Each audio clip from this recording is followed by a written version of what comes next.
So the OpenAI saga is over. You know the story. Sam Altman is unexpectedly kicked out from OpenAI by the board. Everybody at Microsoft, VCs, and potentially some pretty powerful members of the US government step in and turn the screws on members of the board. At the same time, some leaks come out about Q-Star, a potential breakthrough in AI that may be a threat to humanity. And this is like 2 days in. On the third day, Sam Altman is resurrected. He is risen back to being the CEO of OpenAI. When asked about Q-Star, he doesn't give any details, but seemingly confirms that this was indeed a leak from OpenAI. He says that was an unfortunate leak. Now, in the background of all of this, there's rumors of big money out of the Middle East, potentially funding Sam Altman to develop microchips for AI to compete with NVIDIA. Now, details are coming out about this chip and what had transpired. I think this will be in the history books. Because as you're about to see, these weren't events that happened in some building in San Francisco.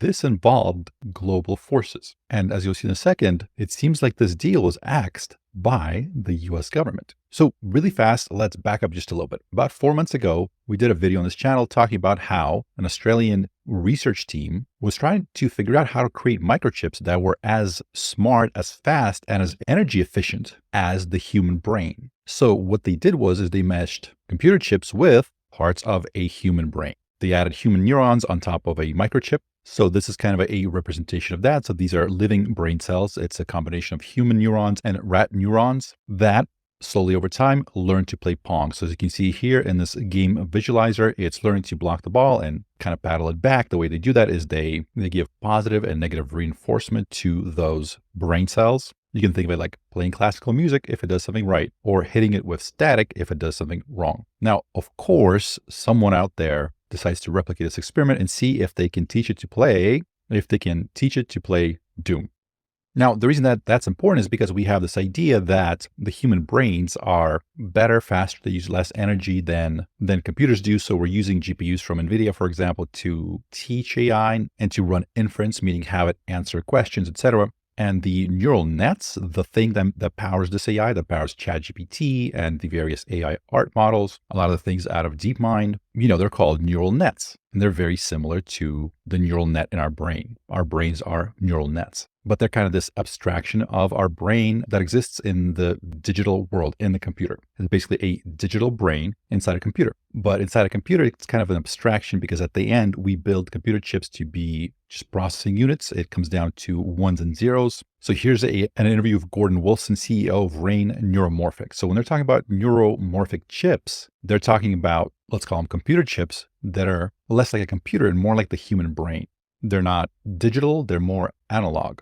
Instead of ones and zeros, instead of like strict this or that, they're more of a gradient, more of a spectrum. So here it says Rain NeurotMorphics has built a neuromorphic chip that is analog. In other words, it does not simulate neural networks. It is a neural network in analog, not digital. It's a physical collection of neurons and synapses as opposed to an abstraction of neurons and synapses. Synapse, however you want to pronounce that, that means no ones and zeros of traditional computing, but voltages and currents that represent the mathematical operations you want to perform. And it sounds like it's 1,000 times more energy efficient than existing neural networks. So keep in mind, this company that's doing it, they're called Rain NeurotMorphics, or just Rain. And so Rain is based less than a mile from OpenAI's headquarters in San Francisco. They're neighbors. And it's working on a chip it calls a neuromorphic processing unit, or the NPU. So you have NVIDIA's graphical processing unit, GPUs. Google, I believe, has tensor units. This is yet another way of approaching it called neuromorphic processing unit, NPU, designed to replicate the features of the human brain. And in 2019, OpenAI signed a non-binding agreement to spend $51 million on the chips when they became available. So in other words, they want to buy it from Rain, the maker or the developer, the researcher of these chips. And Rain did disclose this to investors. Sounds like Sam Altman personally invested more than $1 million into the company. So basically, these microchips, they're kind of like the new oil. The whole world wants to get their hands on them, US, China, and everybody else. Because we're realizing that these are really good for creating these AIs, not only for training them, for developing them, but also for running inference, the outputs that make them so useful. And interestingly enough, like all of these chips, like 96% or some crazy high number like that, they're made in Taiwan. They're made in this one small region. They're all made right here. And it's like 50, 100 miles. It's a 40-minute boat ride from mainland China. And the Chinese stance is that Taiwan is part of China. So China says this is part of China. And everybody else is like, no, it's not. And China's like, yes, it is. And now that this is producing all of the world's chips, as you can imagine, there's a lot of conflict. There are a lot of eyes on this area. A lot of people are kind of concerned. Not that long ago, US introduced a US Chip Act trying to get US companies to develop these microchips elsewhere. A lot of big tech firms started going that direction. Microsoft, Amazon, Google, etc. So when I heard that perhaps Sam Altman is trying to develop his own chips, it was kind of like, that made sense. There's a deficit. They're very expensive. Everybody wants more. What I don't think anybody realized was that Sam Altman wasn't just trying to create a competitor. He was trying to create that next level chip that might just put everyone else out of business, that neuromorphic processing unit, NPU. And so RAIN, the company that's trying to produce these chips, so they're founded in 2017. They claim that the brain-inspired NPUs, neuromorphic processing units, will yield potentially 100 times more computing power, and for training, 10,000 times greater energy efficiency than GPUs, which, if that is true, that would mean that,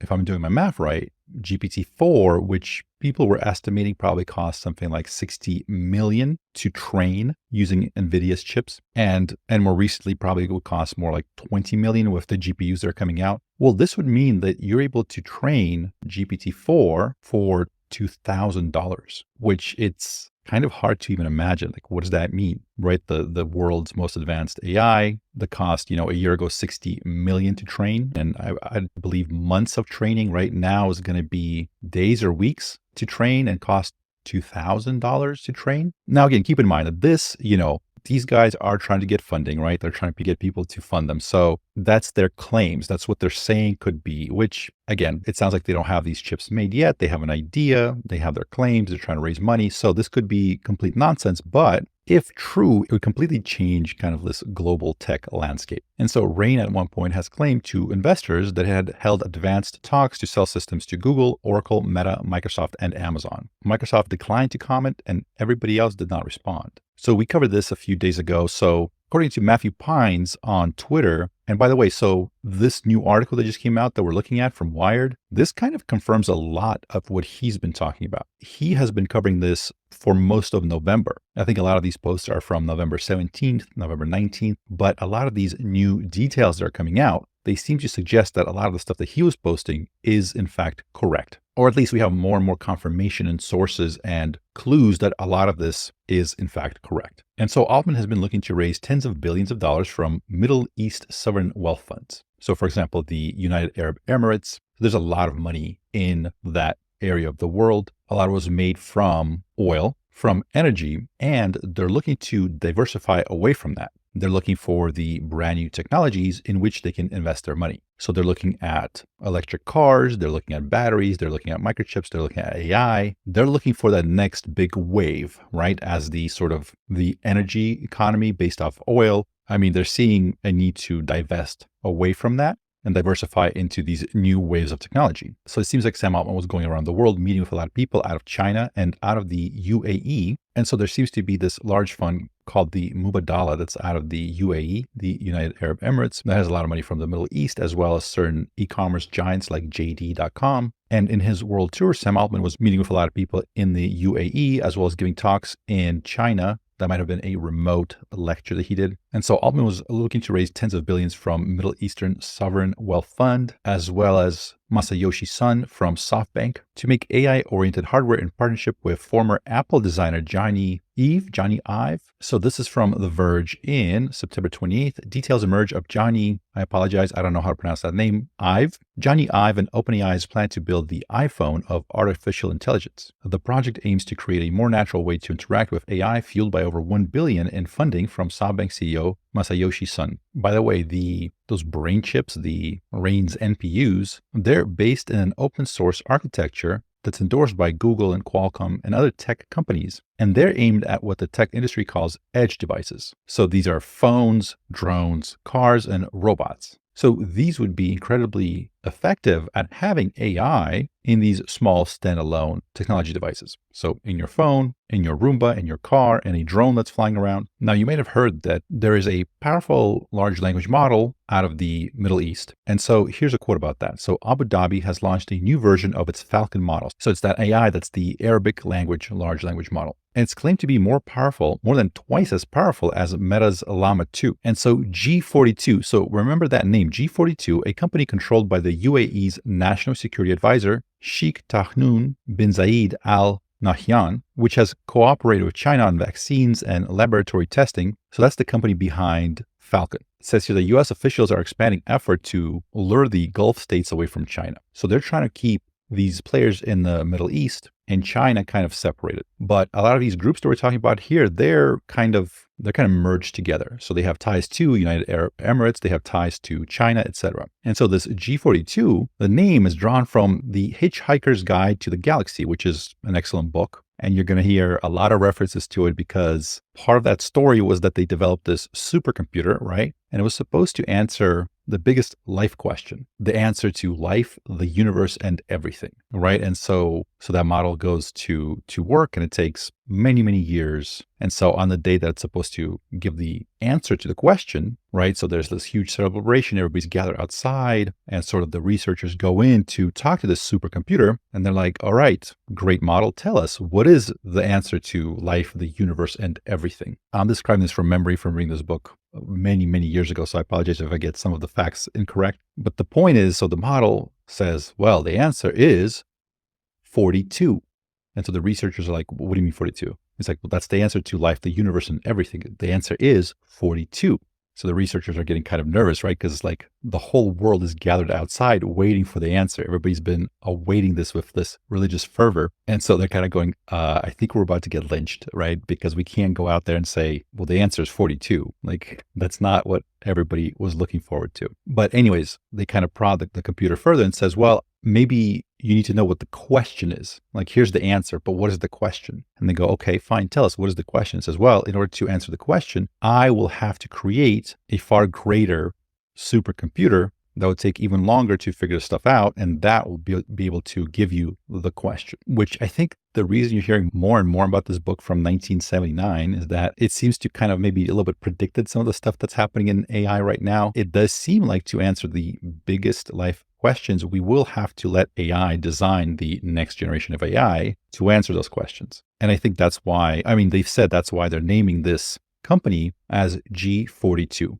Anyways, before we continue, you have to know what the CFIUS is. And it's the Committee on Foreign Investments in the United States. And it has the authority to review certain transactions involving foreign investments in the United States in order to determine the effects of such transactions on the national security of the United States. Have you heard about them before? And so the CFIUS has been long concerned about China gaining access to advanced US superconductors, and has been grown increasingly worried about China using intermediaries in the Middle East. So here's an article out of Financial Times. Saudi-China collaboration raises concerns about access to AI chips. And so as this storm of global money is circling these two little Bay Area companies, right? You have Prosperity 7, a unit of Aramco Ventures. So Aramco is the state-owned Saudi company that's built on energy, on oil, worth probably trillions of dollars. You can buy stocks in it. It's publicly traded, but I think like only a tiny portion of it is publicly traded. So it's hard to know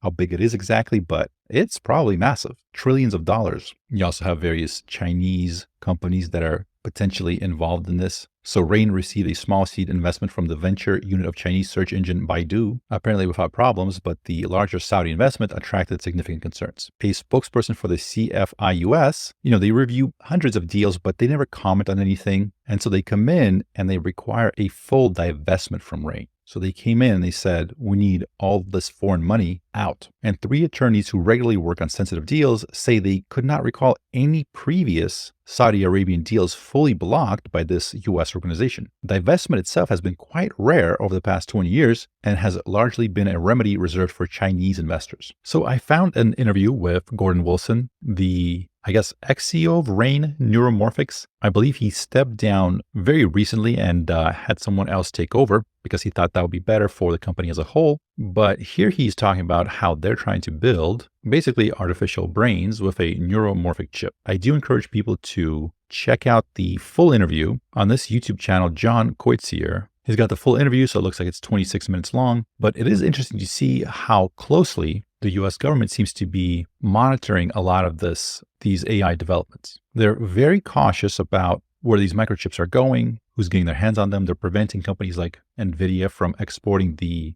very powerful chips to certain foreign countries. And more it seems like that this AI and the coming of AGI, that's seen as the new atomic bomb, perhaps, this great mythical weapon that's being developed, and the microchips as the new oil. It's the fuel that we need to build all this, to make all this happen. And in 2021, Rain NeurotMorphics, so they presented kind of a prototype of what that chip would look like. And they're saying it's very brain-like, honestly, and we are quite proud of that. So this is the Rain CTO, Jack Kendall. It's the same architecture as axons and dendrites in the brain. We don't think you can get much better than this. So I guess this is kind of what that would look like inside. Anyways, these are crazy times we live in. Let me know what you think. One thing that some of you may not be aware of is this channel is actually fairly global in the sense that last time I checked, about I think 36% of the traffic came from the US. So I just checked my analytics. So 38% of the traffic is from the United States. The next biggest is 6% from the UK, and it gets smaller from there. So this is spread out over a lot of different countries. So I'm curious what you think about what we just talked about here. This does involve a lot of countries, whether you're from US, Europe, the Middle East, or Japan, Taiwan, Singapore, Russia. The events that are happening here will kind of send shockwaves across the whole world. I've briefly lived in San Francisco for about a year of my life. It's a little bit weird to me to understand that like these two buildings aren't that far apart. Most of the AI talent and development is happening in a very small area of land. So wherever in the world you are, I'd love to know what you think about this. Do you agree with what the US government did? Are you okay with what Sam Altman's doing? Do you think he's making the right moves that will benefit the greatest number of people? Or do you think that maybe he's being a little bit reckless? But whatever else you can say, it does sound like there are a lot of eyes on OpenAI from all over the world. People are watching this drama unfold. But yeah, either way, fun times ahead. Definitely feels like the world is accelerating and kind of centralizing. We're all seeing these things unfold almost real time in front of our eyes from any corner of the world. It's almost surreal. Anyways, my name is Wes Roth. Thank you.